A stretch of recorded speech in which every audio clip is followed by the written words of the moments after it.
Donald ট্রাম্পের সময়টা বোধহয় সত্যিই ভালো যাচ্ছে না। যে রাষ্ট্রসংঘ কখনো আমেরিকার বিপক্ষে একটা শব্দ বলেনি, আজকে জাতিসংঘের যে প্রধান তিনি একটি স্টেটমেন্ট দিয়েছেন যেখানে তিনি পরতে পরতে আমেরিকা এবং ডোনাল্ড ট্রাম্পের পলিসি নিয়ে তীব্র সমালোচনা করেছেন। জাতিসংঘের প্রধান এই মুহূর্তে চীনে পৌঁছেছেন এসসিও সামিটের। এই এসসিও সামিটে যোগদানের আগে তিনি চীনের ভূয়সী প্রশংসা করেছেন এবং আমেরিকা যেভাবে গোটা বিশ্বের গ্লোবাল অর্ডারকে নষ্ট করছে তার তীব্র সমালোচনা কিন্তু করেছেন। দেখুন, একটা জিনিস তো স্পষ্ট হয়ে যাচ্ছে যে ডোনাল্ড ট্রাম্পের বিপক্ষে যে শক্তিশালী মহাজোট তৈরি হয়েছে, সেই মহাজোটের দিকে কিন্তু আন্তর্জাতিক স্তর আস্তে আস্তে আস্তে আস্তে ভিড়তে শুরু করেছেন। সেই মহাজোটে চীন, রাশিয়া এবং ভারত একত্রে এতগুলো দেশকে নিয়ে একসঙ্গে চলার শপথ গ্রহণ করলেন, তা কিন্তু ডোনাল্ড ট্রাম্পের কাছেও বড় বিরক্তিকর এবং বিপদ কিন্তু ডেকে আনছে, তা স্পষ্ট কিন্তু আজকে বোঝা যাচ্ছে। ডোনাল্ড ট্রাম্পের পক্ষ থেকে একটি স্টেটমেন্ট এসছে, আমি সবকিছু এই ভিডিওতে আলোচনা করব। তবে তার আগে আজকে রাষ্ট্রসংঘের যে প্রধান তিনি কি বলেছেন একটু আপনাদের বলে দিই, তাহলেই আপনারা স্পষ্ট বুঝতে পারবেন এই মুহূর্তে আমেরিকার পাশ থেকে জাতিসংঘ বকলমে কিন্তু সরে যেতে শুরু করলো।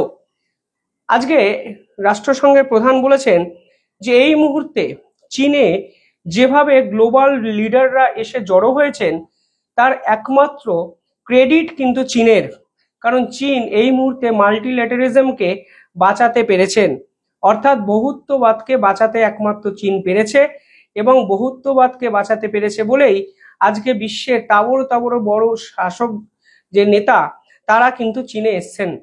পাশাপাশি তিনি আমেরিকার বর্তমান যে অবস্থা তার সমালোচনা করে কি বলেন, তিনি বলেন এই মুহূর্তে অনেক দেশ আছে যারা গ্লোবাল অর্ডারকে বাঁচানোর জন্য কোনো রেসপন্সিবিলিটি নিচ্ছে না, তারা শুধুমাত্র তাদের কমার্শিয়াল ইন্টারেস্টের কথা ভাবছে।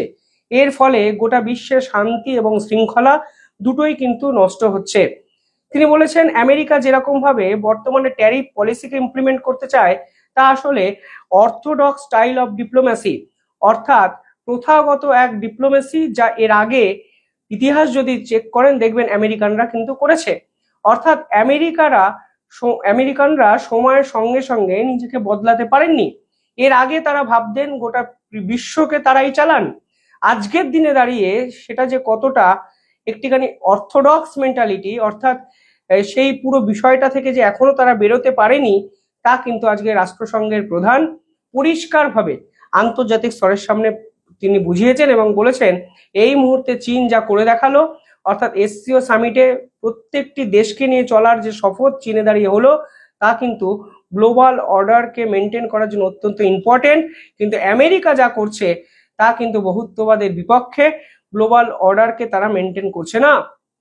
পাশাপাশি আজকে তিনি বলেছেন এই মুহূর্তে এসসিও সামিট হলো পৃথিবীর অন্যতম মাল্টিল্যাটারাল ইভেন্ট এবং তিনি এটাও বলেছেন এই পার্টিকুলারলি ইভেন্টে এসে বহু দেশ নিজেদের মধ্যে সম্পর্ক তৈরি করছে, যা আসলে বিশ্বের সব থেকে বেশি প্রয়োজন ছিল।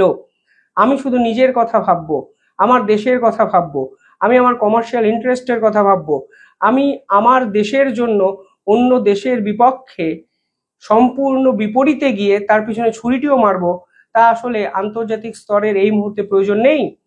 রাষ্ট্রসংঘের প্রধানের এই ধরনের স্টেটমেন্ট চারিদিকে আলোড়ন ফেলে দিয়েছে, কারণ এই রাষ্ট্রসংঘ দিনের পর দিন আমেরিকাকে প্রশ্রয় দিয়েছে এবং রাষ্ট্রসংঘের মেন অফিসও আপনারা জানেন আমেরিকার নিউ ইয়র্কে হেড অফিস। ফলে আজকের দিনে দাঁড়িয়ে জাতিসংঘের এই ভূমিকাও কিন্তু আমাদেরকে চমকে দিল, আর একটা জিনিস ফের একবার প্রমাণ করে দিল যে ক্ষমতার সঙ্গেই হয়তো মানুষ থাকে এবং ক্ষমতাবানদের সঙ্গেই কিন্তু আগামী দিন ভবিষ্যতে গোটা বিশ্ব চলবে এবং সেই ক্ষমতার নতুন আঙ্গিনা মানে আজকে আমাদের এই চীনে কিন্তু খুলে গেল। পাশাপাশি ডোনাল্ড ট্রাম্পের পক্ষ থেকে এরপর একটি স্টেটমেন্ট এসছে, তিনি এই পুরো বিষয়টা নিয়ে কিছু কথা বলেছেন এবং সব থেকে উল্লেখযোগ্য বিষয় যেটা নিয়ে সব থেকে বেশি চর্চা হচ্ছে তা হলো যে ট্যারিফ যদি না থাকতো তাহলে আমেরিকাই নাকি থাকতো না।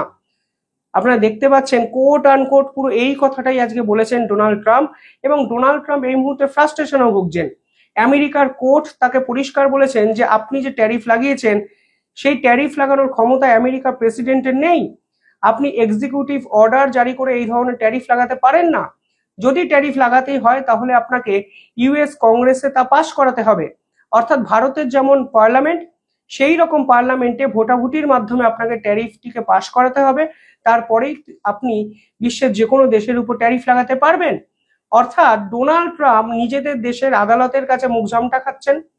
আন্তর্জাতিক স্তরে আজকে তার বিপক্ষে শক্তিশালী জোট তৈরি হয়েছে, যার কাউন্টার করার ক্ষমতা এই মুহূর্তে ট্রাম্পের কাছে তো নেই, এবং অদূর ভবিষ্যতেও হওয়ার সম্ভাবনা দেখা যাচ্ছে না। তার যে বন্ধু রাষ্ট্র, তার পাশ থেকে এক একটি রাষ্ট্র সরে গেছে। তার কাছে কোনো ডিপ্লোমেসি বাকি নেই বলে তিনি ব্রাহ্মণদের নিয়ে কথা বলতে শুরু করেছেন। তার কমার্শিয়াল যে অ্যাডভাইজার, ট্রেড অ্যাডভাইজার যাকে বলা হয়, পিটার নাভারো, তিনি হঠাৎ করে মন্তব্য করেছেন যে রাশিয়ার তেল থেকে লাভবান হচ্ছে ভারতের ব্রাহ্মণরা। অর্থাৎ একটা দেশের জাত পাত এই সকল নিয়ে কথা বলতে হচ্ছে আজকে আমেরিকানদের। আর সেই প্রেক্ষাপটে দাঁড়িয়ে এই অর্থোডক্স মেন্টালিটির বিরোধিতা করছে রাষ্ট্রসংঘ, এবং পরিষ্কারভাবে বুঝিয়ে দিচ্ছে এসসিও সামিটে আজকে দিনভর যে চিত্র আমরা দেখলাম, এটা আসলে গোটা বিশ্বের ভবিষ্যতের রূপরেখার একটা চিত্র।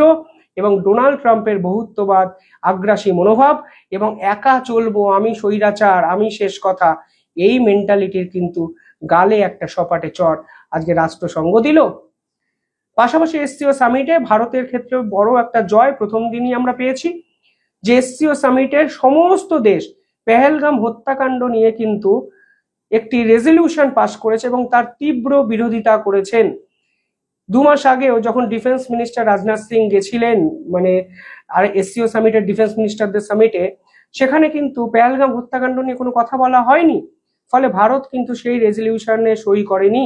কিন্তু আজকে এসসিও সামিটে পাকিস্তানকে বসিয়ে রেখে পেহেলগাম হত্যাকাণ্ড নিয়ে চর্চা হলো, এবং পরিষ্কার বলা হলো পেহেলগাম হত্যাকাণ্ডের পিছনে যারা আছে, সেই অর্গানাইজার, সেই স্পন্সর, তাদের বিপক্ষে কড়া ব্যবস্থা কিন্তু এবার নিতে হবে। পাশাপাশি ভারত সরকারের পক্ষ থেকে প্রধানমন্ত্রী নরেন্দ্র মোদী আজকে সিকিউরিটি নিয়ে কথা বলেন, কানেক্টিভিটি নিয়ে কথা বলেন এবং অপরচুনিটি নিয়ে কথা বলেন। সিকিউরিটি মানে আপনারা বুঝতেই পারছেন, সাউথ ইস্ট এশিয়ার বর্তমানে যে সিকিউরিটি থ্রেট, সেই পাকিস্তানের বিপক্ষে ভারত সরাসরি কথা বলে এবং বলে যদি আমরা সিকিউর না থাকি তাহলে কোনোভাবেই প্রোগ্রেস আসা সম্ভব নয়, ফলে আমাদেরকে একজোট হয়ে কাউন্টার টেরোরিজম বিপক্ষে লড়তে হবে, আমরা টেরোরিস্টদেরকে শেষ করতে হবে, এবং কোনোভাবে কোনো দ্বিচারিতা কিন্তু ভারত প্রশ্রয় দেবে না, এটা কিন্তু পরিষ্কারভাবে বুঝিয়ে দেয়। অর্থাৎ চীন এর আগে যেটা করেছে দ্বিচারিতা, ভারতের সঙ্গে সম্পর্ক রাখা, পাকিস্তানের পিছনেও থাকা, আজকে ভারত স্পষ্ট বুঝিয়ে দিয়েছে যদি লং টার্ম খেলতে হয়, ব্যাটিং করতে হয়, তাহলে নিজের কাছে নিজে তো ক্লিয়ার থাকতেই হবে, উল্টে একটি দেশ যেন অপর দেশের কাছেও ক্লিয়ার থাকে, দ্বিচারিতা কোনোভাবে বরদাস্ত করা হবে না।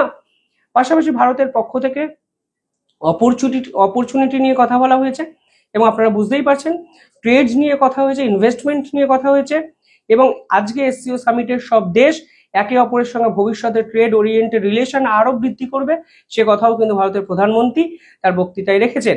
অর্থাৎ সব মিলিয়ে ভারত কিন্তু প্রত্যেকটা স্তরে আস্তে আস্তে খেলতে শুরু করে দিয়েছে, এবং ডোনাল্ড ট্রাম্পের বিপক্ষে যে শক্তিশালী মহাজোট আজকে চীনে বসে হলো, সেই মহাজোটে সামিলও হলেন জাতিসংঘ, যা আমেরিকার ডোনাল্ড ট্রাম্পের কাছে নিঃসন্দেহে বড় ধাক্কা, এবং আমাদের কাছে তো বড় চমক বটেও। আপনারা কিভাবে দেখছেন পুরো বিষয়টি কমেন্টে জানাবেন।